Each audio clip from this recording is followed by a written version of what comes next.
Hello, പുതിയൊരു വീഡിയോയിലേക്ക് എല്ലാവർക്കും സ്വാഗതം. ഇന്നത്തെ നമ്മുടെ വീഡിയോ കഴിഞ്ഞ വീഡിയോയുടെ തുടർച്ചയാണ്. കഴിഞ്ഞ വീഡിയോയിൽ നമ്മൾ കാണിച്ച ബെറി വില്ലേജിൻ്റെ തൊട്ടടുത്ത് തന്നെയാണ് ഈ സ്ട്രോബെറി ഫാം ഇരിക്കുന്നത്. ഇവിടെയും എൻട്രി ഫീസ് 35 റിയാൽ തന്നെയാണ് കേട്ടോ. പേര് പോലെ ഇതിനകത്തോട്ട് കയറുമ്പോൾ അപ്പം തന്നെ നമുക്ക് സ്ട്രോബെറി ഒന്നും കാണാൻ പറ്റത്തില്ല. കുറേ കൊച്ചു കൊച്ചു കാഴ്ചകൾ കണ്ട് വേണം നമ്മൾ സ്ട്രോബെറി ഫാമിലോട്ട് എത്താനായിട്ട്. അകത്തോട്ട് കയറുമ്പോൾ തന്നെ റൈറ്റ് സൈഡിലായിട്ട് കുറേ വെള്ളച്ചാട്ടവും പിന്നെ ഇവിടെ കുറേ കോഴികളും കുറേ പ്രാവുകളും ഒക്കെയാണ് നമുക്ക് കാണാനായിട്ട് സാധിക്കുന്നത്. ഇതിനകത്ത് വേറൊരു കാര്യം ഞാൻ കണ്ടത്, ഈ താഴെ വെച്ച് പിടിപ്പിച്ചേക്കുന്നത് മുഴുവൻ നമ്മുടെ കറ്റാർവാഴയാണോ എന്ന് എനിക്കൊരു സംശയമുണ്ട്. പക്ഷെ അത് മുഴുവൻ വാടിപ്പോയിട്ടോ. അതിൽ നിന്ന് ഒരെണ്ണം കിട്ടിയാലോ എന്ന് ഞാൻ ആഗ്രഹിച്ചു. പക്ഷെ അവിടെ നിന്ന് അത് പറിച്ചെടുത്ത് കഴിഞ്ഞിട്ടുണ്ടെങ്കിൽ അവർ നമ്മളെ പിടിച്ചാലോ എന്നോർത്ത് ഞാനതിന് മുതിർന്നില്ല. കുറേ കോഴികളുണ്ട് കേട്ടോ. ഇതേ നമ്മുടെ നാട്ടിലെ പൂവൻകോഴി, അതിന് മേളിലായിട്ട് നമ്മുടെ നാട്ടിലൊരു പെടക്കോഴിനെ ഞാൻ കണ്ടു. ഇത് നമ്മുടെ നാട്ടിൽ നിന്ന് വന്നാണെന്നൊന്നും എനിക്കറിയാൻ പാടില്ല. എന്തായാലും ഞാൻ അങ്ങനെയാണ് മനസ്സിലാക്കിയത്. നമ്മൾ കഴിഞ്ഞ പ്രാവശ്യം ബെറി വില്ലേജിലും കണ്ടല്ലേ കുറേ ഇനം കോഴികൾ. ഇവിടെ കോഴികളൊക്കെ ഇനി വെറുതെ ആരെങ്കിലും കൊടുക്കുന്നുണ്ടോ? മുന്നോട്ട് നടന്നപ്പോൾ അതേപോലെ തന്നത്തെ ഒരു വെള്ളച്ചാട്ടം ഇവിടെ ഉണ്ടായിരുന്നു കേട്ടോ. കുറേ കളർ മീനുകൾ. ഇതായിരുന്നു സായൂട്ടിനെ അട്രാക്റ്റ് ചെയ്ത ഏറ്റവും വലിയ സാധനം. ഇവിടെയും അവിടെയും എല്ലാം ഒരുപോലെ തന്നെ. മുന്നോട്ട് നീങ്ങിയപ്പോൾ കുറേ പ്രാവും കൂട്ടം, അതിന് കുറേ കുട്ടികൾ അവിടെ തീറ്റ കൊടുക്കുന്നൊക്കെ ഉണ്ടായിരുന്നു. പക്ഷെ അതൊന്നും നമുക്ക് വീഡിയോ എടുക്കാൻ പറ്റിയില്ല. പക്ഷേ എന്താണെന്നറിയാൻ പാടില്ല, ഞാൻ വിളിച്ചിട്ട് ഒരു പ്രാവ് എൻ്റെ അടുത്ത് വന്നില്ല.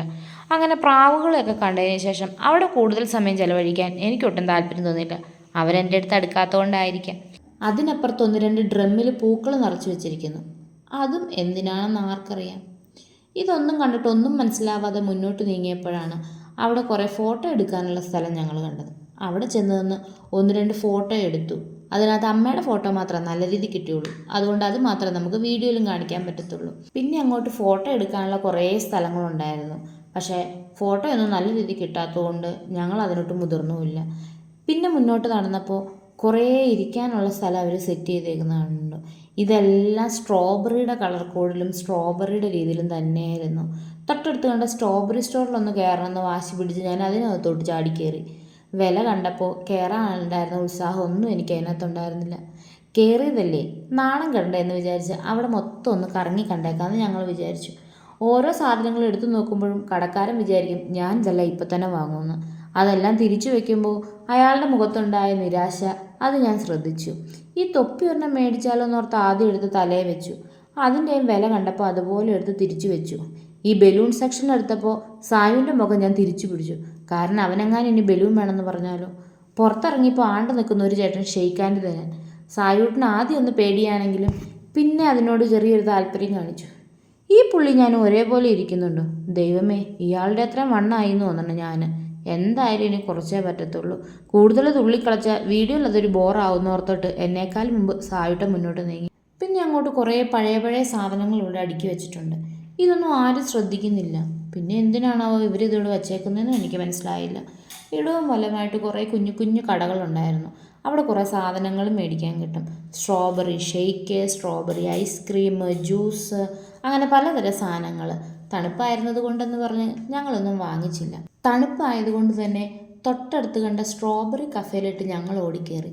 നല്ല തണുപ്പത്ത് ഒരു കട്ടനല്ലേ നമുക്ക് മലയാളികൾക്ക് ബെസ്റ്റ്. പക്ഷേ ഇതിനകത്ത് കയറിയപ്പോൾ ഇതിൻ്റെ സെറ്റപ്പ് കണ്ടപ്പോൾ കട്ടൻ പറയാൻ ഞങ്ങൾക്ക് നാണായി. ഞങ്ങളപ്പോൾ തന്നെ 3 ക്യാപ്പിച്ചിനോ എന്ന് പറഞ്ഞു.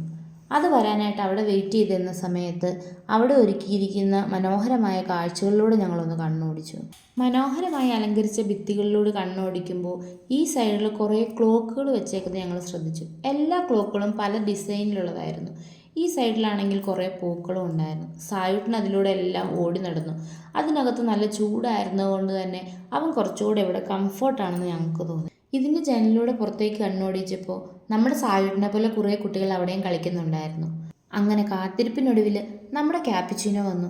2 ലവ് ചിഹ്നവും 1 പൂവും ചായയും കുടിച്ച് ബിസ്ക്കറ്റും തിന്ന് പതുക്കെ പുറത്തോട്ടിറങ്ങി. അത് കഴിഞ്ഞപ്പോഴാണ് നമ്മുടെ സ്ട്രോബെറി ഫാം വരുന്നത്. പക്ഷേ ഇവിടെ സ്ട്രോബെറി ഒന്നും ഉണ്ടായിട്ടില്ല കേട്ടോ. അതിന് നേരെ എതിർവശത്തായിട്ട് ഒരു വീടുണ്ട്. ആ വീടിനൊരു പ്രത്യേകതയുണ്ട്. ഈ വീട് തല കീഴായിട്ടാണ് അവരവിടെ സെറ്റ് ചെയ്തിരിക്കുന്നത്. വീഡിയോ കാണുമ്പോൾ എത്രത്തോളം നിങ്ങൾക്കത് മനസ്സിലാവുന്നുണ്ടെന്ന് എനിക്കറിയില്ല. ഇത് നമ്മുടെ വീടിൻ്റെ കയറി വരുന്ന സ്ഥലമാണ് കാണിച്ചത്. ഇവിടെ കയറി വന്നു കഴിയുമ്പോൾ മുകളിലോട്ട് നോക്കുമ്പോഴാണ് കാഴ്ചകൾ നമുക്ക് കാണാൻ കഴിയുന്നത്. ഇത് മുഴുവൻ നമ്മുടെ തലയിട്ട് വീഴുമോ എന്നോർത്ത് നമ്മൾ അന്താളിച്ച് നിൽക്കും. പക്ഷേ ഈ വീട് അവർ ഡിസൈൻ ചെയ്തിരിക്കുന്നത് ഇങ്ങനെയാണ്. കയറി ചെന്നതിൻ്റെ വലതുവശത്തായിട്ടാണ് ഇതിൻ്റെ ബാത്റൂം കാണുന്നത്. ബാത്റൂമിനകത്തോട്ട് കയറിയാലും കുറേ കൗതുകരമായ കാഴ്ചയുണ്ട് കേട്ടോ. ക്ലോസറ്റും ബാത്റൂം സൈഡിൽ ടേബിളും എല്ലാം നമ്മുടെ തലയ്ക്ക് മുകളിൽ. അടുത്ത മുറി ഡൈനിങ് ഹാളാണെന്ന് തോന്നുന്നു. ഇവിടെ ഒരു സെറ്റിയും ഒരു കുഞ്ഞു മേശയും തൊട്ടു പുറകിലായിട്ട് ഒരു തീൻമേശ സെറ്റ് ചെയ്തിട്ടുണ്ട്. അതിനകത്ത് കുറേ ഡിഷസും കാണാം. സൈഡിലോട്ട് മാറി ഒരു വലിയ ഫ്രിഡ്ജുണ്ട്. ഫ്രിഡ്ജിൻ്റെ ഒരു ഡോറ് തുറന്നു വെച്ചേക്കും കേട്ടോ. അതിനകത്ത് പല പല സാധനങ്ങളും ഒട്ടിച്ചു വെച്ചിട്ടുണ്ട്. ഈ ഡൈനിങ് ടേബിളിലോട്ട് നോക്കുമ്പോൾ ഇതെല്ലാം ഒറിജിനലാണോ, ഇത് നമ്മുടെ തലയിട്ട് വീഴുമെന്ന് നമ്മൾ ആലോചിച്ച് പോകും. ഫ്രിഡ്ജും ഡ്രോവറും എല്ലാം നമ്മളെ അതേ രീതിയിൽ അതിശയിപ്പിക്കുന്നുണ്ടായിരുന്നു. ഈ ഫ്രിഡ്ജിൻ്റെ ഡോർ എന്തിനാ തുറന്നിട്ടേക്കുന്നതെന്ന് ചോദിച്ചാൽ ചിലപ്പോൾ നമുക്ക് കൂടുതൽ മനസ്സിലാവാനായിരിക്കും. ആയിരിക്കുന്ന ടി വി താഴോട്ട് വീണിയാൽ എപ്പോൾ പൊട്ടിയെന്ന് ചോദിച്ചാൽ മതി. വീണ്ടും വീണ്ടും നമ്മളെ അതിശയിപ്പിക്കുന്ന തരത്തിലായിരുന്നു ആ വീട് അവർ ഡിസൈൻ ചെയ്തുകൊണ്ടിരുന്നത്. മുന്നോട്ട് നീങ്ങിയപ്പോൾ ഒരു ബെഡ്റൂം കണ്ടു. ഈ ബെഡ്റൂമിൽ ഒരു ചെറിയ കട്ടിലാണേ ഉള്ളൂ. അങ്ങനെ തലകുത്തി കാഴ്ചകളെല്ലാം കണ്ട് പുറത്തിറങ്ങിയപ്പോഴോ അതാ മുന്നിലൊരു സൂ. എന്നാൽ പിന്നെ അതിനകത്ത് കയറി ആ കാഴ്ചകളൊക്കെ ഒന്ന് കണ്ടേക്കാമെന്ന് കരുതി. സായുട്ടിൻ്റെ മുഖത്ത് ഒരു ഭാവഭേദവും ഞാൻ കണ്ടില്ല. അവൻ ഭയങ്കര എക്സൈറ്റഡ് ആകുമെന്നൊക്കെ ഞാൻ വിചാരിച്ച്. പക്ഷേ എനിക്ക് തെറ്റി. അവൻ ചുമ്മാ കൂളായിട്ടിരുന്ന് ഓരോ കാര്യങ്ങളും നോക്കി കണ്ടു. ഞാനും അമ്മയും അച്ഛയും ഇവൻ്റെ എക്സൈറ്റ്മെൻറ്റ് കാണാനായിരുന്നു അതിനകത്തോട്ട് കയറിയത് തന്നെ. കുറേ അധികം കിളികളും പ്രാവുകളും മുയലുകളും എല്ലാം ഇതിനകത്തുണ്ടായിരുന്നു. ഇതിൻ്റെ ഈ ഭിത്തി മുഴുവൻ കൊച്ചു കൊച്ചു കല്ലുകൾ വെച്ചിങ്ങനെ തള്ളി നിൽക്കുന്നുണ്ടായിരുന്നു. അത് നിങ്ങൾക്ക് പറന്നു വന്നിരിക്കാൻ എളുപ്പത്തിനാണെന്ന് എനിക്ക് തോന്നുന്നു. ഇതെല്ലാം ഈ കിളികൾക്ക് കയറി ഇരിക്കാനുള്ള കൂടാണെന്ന് തോന്നുന്നു. ഞാൻ രണ്ടാമത്തെ പ്രാവശ്യം ഇവിടെ പോണത്. പക്ഷേ ആദ്യം പോയപ്പോൾ ഞാനിതൊന്നും കണ്ടില്ല. അതൊന്നും അവിടെ ഇല്ലാതിരുന്നാണോ അതോ ഞാനിതൊന്നും ശ്രദ്ധിക്കാതിരുന്നാണെന്ന് എനിക്കറിയില്ല. ഞാനിതെല്ലാം ആദ്യമായിട്ടായിരുന്നു ശ്രദ്ധിച്ചത്. ഈ പ്രാവുകളെല്ലാം നമ്മുടെ അടുത്തിട്ട് വരാൻ വേണ്ടിയിട്ട് അവിടെ തീറ്റ വിൽക്കുന്നുണ്ടായിരുന്നു. പക്ഷേ തീറ്റ മേടിക്കാനായിട്ട് കുറേ നേരം ഞങ്ങളവിടെ പോയി നോക്കിയിരുന്നു. ഭയങ്കര തിരക്കായിരുന്നുകൊണ്ട് അവിടെ നിന്ന് ഞങ്ങൾ തീറ്റ മേടിക്കാതെ തിരിച്ചു പോന്നു. അതുകൊണ്ട് തന്നെ ഒറ്റ പ്രാവുകളോ പക്ഷികളോ ഞങ്ങളുടെ അടുത്തോട്ട് വന്നുമില്ല. ഞങ്ങൾ അതുങ്ങളുടെ അടുത്തോട്ട് പോയതുമില്ല. നേരെ താഴോട്ടിറങ്ങി ചെന്നപ്പോൾ അവിടെ ഒരു പ്രാവ് ഒരു തടിയിലിരിക്കുന്നത് കണ്ടു. അച്ഛൻ അതിൻ്റെ നേരെ കൈ നീട്ടിയെങ്കിലും അച്ഛയുടെ കയ്യിൽ തീറ്റ ഇല്ലാത്തതുകൊണ്ടായിരിക്കാം പ്രാവ് അച്ഛനെ മൈൻഡ് പോലും ചെയ്തില്ല. സായുട്ടനാണ് താഴെ കൂടെ ഓടി നടന്ന് ഈ മുയലിനോടൊക്കെ എന്തൊക്കെയോ കുരുകുരാ പറഞ്ഞുകൊണ്ടിരുന്നു. അവൻ പറയുന്നത് എന്താണെന്ന് മുയലിന് മനസ്സിലായില്ല. എന്തിനാ മുയലിനെ കുറ്റം പറയണേ? അവൻ എന്നാ പറഞ്ഞതെന്ന് അവന് പോലും അറിയത്തില്ലായിരുന്നു.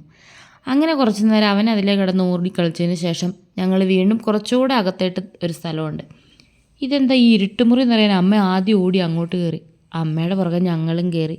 എൻ്റെ പൊന്നോ, ആദ്യം കയറിയത് ഒരു ആകാംക്ഷയോട് കൂടിയാണെങ്കിലും അതിനകത്തെ കാഴ്ചകൾ കണ്ട് എനിക്ക് പേടിയായിപ്പോയി. ഇതെല്ലാം ജീവനുള്ള സാധനങ്ങളാണ്. നേരത്തെ ഒരു പ്രാവശ്യം ഇവിടെ വന്നിട്ടുണ്ടെങ്കിലും അന്ന് ഇതിവിടെ ഉണ്ടായിരുന്നു എന്ന് എനിക്ക് ഓർക്കുന്നില്ല. എന്തായാലും ഈ ഗുഹയ്ക്കകത്ത് അന്ന് ഞാൻ കയറിയില്ലായിരുന്നു. ഈ സാധനങ്ങളെല്ലാം കൊച്ചു കൊച്ചു കുട്ടികൾ വളരെ കൗതുകത്തോടെ നോക്കി നിൽക്കുന്നു കണ്ടു. അതുങ്ങളുടെ ധൈര്യം പോലും എനിക്കില്ലോ എന്ന് ഓർത്തപ്പോഴത്തേനും എനിക്കാകെ നാണക്കേടായിപ്പോയി. പക്ഷേ ഇവിടെയൊക്കെ ഞാൻ കണ്ണു തുറന്ന് തന്നെ എല്ലാം കണ്ടുട്ടോ. എന്നാൽ എന്നെ പേടിപ്പിക്കാനുള്ള ഒരുത്തൻ ഈ കൂടുകളിൽ എവിടെയോ ഒന്നിലുണ്ടെന്ന് എനിക്ക് ഉറപ്പായിരുന്നു. അതേത് കൂടാണെന്ന് മുൻകൂട്ടി അറിയാൻ ഒരു വഴിയില്ലല്ലോ. ഇവൻ ഓന്താണോ പോലും ആർക്കറിയാം. ഈ മാറാമ്പലൊക്കെ ഇവർ സെറ്റ് ചെയ്തേക്കുന്ന എന്തുപയോഗിച്ചാൽ പോലും. അതിസൂക്ഷ്മമായി ഞാൻ അതിലോട്ടൊരു ഗവേഷണം നടത്തി. പക്ഷെ ഒന്നും മനസ്സിലായില്ല. അമ്മയാണ്ട് ഓടണു. എന്തോ കണ്ടിട്ടാണെന്ന് തോന്നണു. ഈശ്വരാ, നമ്മുടെ വില്ലാളി എത്തിപ്പോയി. ഞാനാണെങ്കിൽ ഇവിടെ കണ്ണടച്ചാ മുന്നോട്ട് നടന്നത്. ഇപ്പം ഞാൻ ഡബ് ചെയ്യണതും കണ്ണടച്ച് തന്നെയാണ് കേട്ടോ. എന്താണെന്നറിയില്ല, പണ്ട് തൊട്ടേ എനിക്ക് പാമ്പിനെ ഭയങ്കര പേടിയാണ്. പാമ്പിനെ സ്വപ്നം കണ്ട് കരയുക എന്നുള്ള എൻ്റെ ഒരു സ്ഥിരം ഹോബിയായിരുന്നു. കുറച്ച് കാലങ്ങളെ ആയിട്ടുള്ളൂ അതിനൊരു ശമനം വന്നിട്ട്. അതെന്തുകൊണ്ടാണ് പോലും അങ്ങനെ? നിങ്ങൾക്ക് ആർക്കെങ്കിലും ഇത്രയും പേടിയുള്ളവരുണ്ടോ പാമ്പിനെ? ഉണ്ടെങ്കിൽ ഒന്ന് കമൻറ്റ് ചെയ്യണേ. ഇനിയും ഉണ്ടായിരുന്നു പേരറിയാത്ത കുറേ സാധനങ്ങൾ ഇതിനകത്ത്. പക്ഷെ ഇതിൻ്റെയൊക്കെ മേളിലൊരു ടി വി വെച്ചിട്ട് ഇതെല്ലാം എഴുതി കാണിക്കുന്നുണ്ടായിരുന്നു. ഇതെന്ത് ജീവിയാണെന്നോ ഇതേത് സ്പീഷീസ് ആണെന്നോ എല്ലാം അവിടെ വളരെ കൃത്യമായിട്ട് എഴുതി കാണിക്കുന്നുണ്ട്. പക്ഷേ നമുക്ക് ഇംഗ്ലീഷിൽ ഭയങ്കര പരിജ്ഞാനമായതുകൊണ്ട് പകുതിയും മനസ്സിലായില്ല. അച്ഛൻ പറയണ കേട്ടു ഇത് നാട്ടിലെ പൊന്നുടുമ്പാന്ന്. പൊന്നുടുമ്പെന്ന് പറഞ്ഞാൽ എന്താന്ന് പോലും എനിക്കറിയില്ല. ഏതാണ്ടൊരു സാധനം ഇതിനകത്ത് കൂടെ ഓടി നടക്കുന്നു. അടുത്തത് പിന്നെയും വന്നേക്കണു. എൻ്റെ പൊന്നോ, ഇതിനും വേണ്ടി പാമ്പ് എവിടുന്നാണ് ഇവിടെ വരുന്നതെന്ന് എനിക്കറിയാൻ പാടില്ലാത്തത്. ഇതിനെ പിടിച്ചോണ്ട് വന്ന് കൂട്ടിലാക്കിയവന്മാരെ ആദ്യം സമ്മതിക്കണം. ഇതിനകത്ത് ദേണ്ട ഏതോ ഒരുത്തൻ വയറും തല്ലി കിടക്കുന്നു. ഇത് ഓന്താണോ? ഇതിനും വേണ്ടി ഓന്ത് ഈ ലോകത്തിലുണ്ടോ? നമ്മുടെ നാട്ടിലാകെ നമ്മൾ കണ്ടേക്കുന്ന നിറം മാറുന്ന ഒന്നോ രണ്ടോ ഓന്തിനെയല്ലേ. അമ്മ അച്ഛൻ ഇതിനെയെല്ലാം കാര്യമായി നിരീക്ഷിക്കുമ്പോൾ ഇവരുടെ കൂടെ അതുപോലെ തന്നെ ഇരുന്ന് സായൂട്ടിനും ഇതെല്ലാം നോക്കിക്കാണുന്നുണ്ടായിരുന്നു. പക്ഷെ ഞാൻ ശ്രദ്ധിച്ചതൊന്നും അല്ല കേട്ടോ. എല്ലാ കൂടുകളിലും ഇതിനുള്ള ഭക്ഷണത്തിനുള്ള പാത്രവും വെച്ചിട്ടുണ്ട്.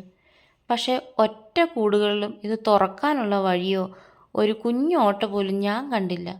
അപ്പം ഇതിനകത്തിട്ട് ഇതുങ്ങൾക്കുള്ള ഭക്ഷണം ഇവർ വെച്ച് കൊടുക്കുന്നത് എങ്ങനെയായിരിക്കും? അതെപ്പോഴായിരിക്കും വെച്ച് കൊടുക്കണത്? ഇതുങ്ങളിനി ഉറങ്ങുമ്പോൾ ആയിരിക്കുമോ?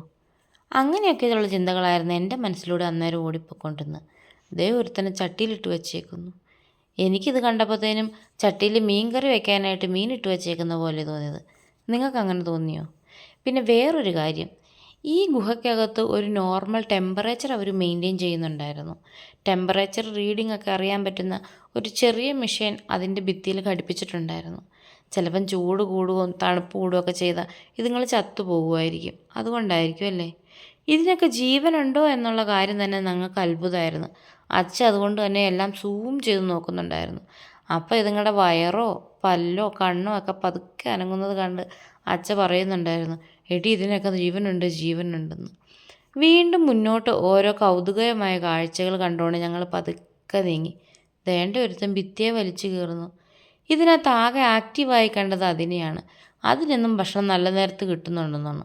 ബാക്കി എല്ലാവരും വിശന്നിട്ടാണോ എന്താണെന്നറിയില്ല, തളർന്ന് കിടന്ന് ഉറക്കമായിരുന്നു. പല പല സാധനങ്ങളും മനസ്സിലാവാതെ അങ്ങനെ ഞങ്ങൾ പതുക്കെ അതിൽ നിന്ന് പുറത്തോട്ടിറങ്ങി. ഇവിടെ കിളികളുടെ ഒരു കൂട്ടം തന്നെ ഉണ്ടായിരുന്നു. അച്ഛൻ വലിയ സ്റ്റൈല് കളിച്ച് അതിനെ കയ്യിലെടുത്ത് സായൂട്ടനെ സന്തോഷിപ്പിക്കാനും ഒക്കെ നോക്കി. അവന് പേടിയായിരിക്കുമെന്നാണ് ഞങ്ങൾ ആദ്യം ഓർത്തത്. പക്ഷെ അവനൊരു പേടിയില്ലായിരുന്നു. അവനത് അവൻ്റെ കൈ വെച്ച് കൊടുക്കുമെന്ന് പറഞ്ഞുള്ള ബഹളമായിരുന്നു. പിന്നെ പതുക്കെ പതുക്കെ അവൻ അതിൻ്റെ ചുണ്ടേ തൊടാനും അതിന് ഓരോരോ ഒച്ച ഉണ്ടാക്കി രസിപ്പിക്കാനും ഒക്കെ നോക്കി. ഇനി അതുങ്ങളെങ്ങാനും കൊത്തിയാലോ എന്നോർത്ത് ഒത്തിരി അവൻ്റെ മുഖത്തോട്ട് അച്ഛൻ അതിനായിട്ട് അടുപ്പിച്ച് പിടിക്കാനും പോയില്ല. ഇനി അമ്മയോട് അതിനൊന്ന് കൈ വയ്ക്കാൻ പറഞ്ഞപ്പം അമ്മയ്ക്ക് ഭയങ്കര പേടി. അപ്പം ദേണ്ട അവിടെ ഒരു അമ്മൂമ്മ കഴുത്തയിലും തലയിലും എല്ലാം പക്ഷികളെ എടുത്തു വെച്ച് അമ്മാനമാടി കളിക്കുന്നു. അമ്മൂമ്മയുടെ കൂട്ടത്തിലുള്ള ആൾക്കാരെല്ലാം അമ്മൂമ്മേനെ അതിനു വേണ്ടി ഭയങ്കരമായിട്ട് എൻകറേജ് ചെയ്തുകൊണ്ടിരുന്നു കേട്ടോ. അത് കണ്ടപ്പോൾ അച്ഛയ്ക്ക് പിന്നെ ഒരു രസം. അപ്പോൾ അമ്മൂമ്മയുടെ തോളത്തുനിന്ന് ഒരെണ്ണെടുത്ത് അച്ഛയുടെ കയ്യിൽ പിന്നെയും വെച്ചു. ഞാനിതെല്ലാം വീഡിയോ പിടിക്കാൻ മാത്രം കേട്ടോ ചെയ്തത്. കാരണം വലിയ നമ്പറൊക്കെ അടിക്കുമെങ്കിലും എനിക്കിതെല്ലാം ഭയങ്കര പേടിയാണ്. സായൂട്ടിനെ ഒന്ന് സന്തോഷിപ്പിക്കുക എന്നുള്ളതായിരുന്നു ഈ യാത്രയിലൂടെ നമ്മുടെ ഉദ്ദേശം. പക്ഷേ ഈ യാത്രയിൽ ഏറ്റവും കൂടുതൽ സന്തോഷം കണ്ടെത്തിയത് അച്ഛയാണോ എന്ന് എനിക്കൊരു സംശയം. എന്തായാലും വളരെ മനോഹരമായിട്ടുള്ളൊരു കാഴ്ചയായിരുന്നു അവിടെ.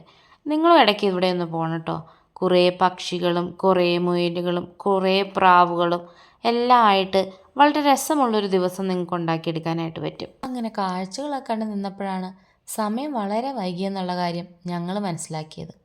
ഇവിടെ ഉണ്ടായിരുന്നു കേട്ടോ ഒരു കുഞ്ഞു തോട് ഇതിൻ്റെ നടുക്കേ കൂടെ. അതിനകത്ത് കുഞ്ഞു കുഞ്ഞു മീനുകളും ഉണ്ടായിരുന്നു. ഈ വെള്ളം നല്ല വെള്ളമാണെന്നുള്ള കാര്യം എനിക്കറിയില്ല. പക്ഷേ ചീത്ത മണമൊന്നുമില്ലായിരുന്നു കേട്ടോ. ഈ തോട് മുന്നോട്ട് പോയപ്പോൾ ആണ്ട നിൽക്കുന്ന സൈഡിലൊരു സുന്ദരി. അവിടെയാണെങ്കിൽ കുറച്ച് ചെറിയ വെള്ളച്ചാട്ടവും കാണാം.